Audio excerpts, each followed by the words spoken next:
आशा के मोती चैनल में आपका स्वागत है। भगवान का प्रिय भक्त कौन?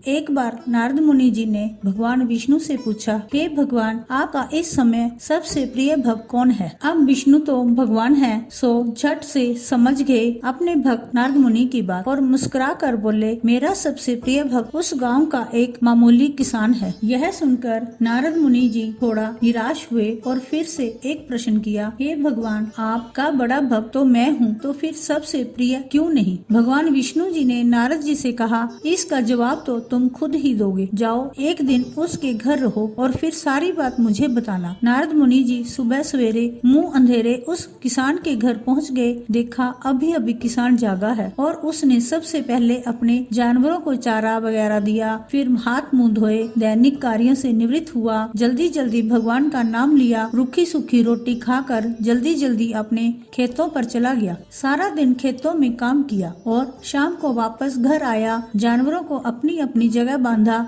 उन्हें चारा पानी डाला, हाथ पांव धोए, कुल्ला किया, फिर थोड़ी देर भगवान का नाम लिया, फिर परिवार के संग बैठकर खाना खाया और कुछ बातें की और सो गया। अब सारा दिन यह सब देखकर नारद मुनि जी भगवान विष्णु के पास वापस आए और बोले, भगवान, मैं आज सारा दिन उस किसान के संग रहा, लेकिन वो तो ढंग से आपका नाम भी नहीं ले सकता। उसने थोड़ी देर सुबह, थोड़ी देर शाम को, और वो भी जल्दी जल्दी आपका ध्यान किया, और मैं तो 24 घंटे सिर्फ आपका ही नाम जपता हूँ। क्या अब भी आपका सबसे प्रिय भक्त वो गरीब किसान ही है? भगवान विष्णु जी ने नारद की बात सुनकर कहा, अब इसका जवाब भी तुम मुझे खुद ही देना। और भगवान विष्णु जी ने एक कलश अमृत से भरा नारद मुनि को थमाया और बोले, इस कलश को लेकर तुम तीनों लोकों की परिक्रमा करके आओ, लेकिन ध्यान रहे, अगर एक भी बूंद अमृत नीचे गिरा तो तुम्हारी सारी भक्ति और पुण्य नष्ट हो जाएंगे। नारद मुनि तीनों लोकों की परिक्रमा करके जब भगवान विष्णु के पास वापस आए तो खुश होकर बोले, भगवान, मैंने एक बूंद भी अमृत नीचे नहीं गिरने दिया। विष्णु भगवान ने पूछा, और इस दौरान तुमने मेरा नाम कितनी बार लिया, मेरा स्मरण कितनी बार किया? तो नारद बोले, अरे भगवान जी, मेरा तो सारा ध्यान इस अमृत पर था, फिर आपका ध्यान कैसे करता? भगवान विष्णु जी ने कहा, हे नारद, देखो उस किसान को, वह सारा कर्म करते हुए भी नियमित रूप से मेरा स्मरण करता है, क्योंकि जो अपने कर्म करते हुए भी मेरा जाप करे वो ही मेरा सबसे प्रिय भक्त हुआ। तुम तो सारा दिन खाली बैठे ही जाप करते हो, और जब तुम्हें कर्म दिया तो मेरे लिए तुम्हारे पास समय ही नहीं था। तो नारद मुनि अब समझ गए और भगवान के चरण पकड़कर बोले, भगवान, आपने मेरा अहंकार तोड़ दिया, आप धन्य है। जय जय श्री राधे।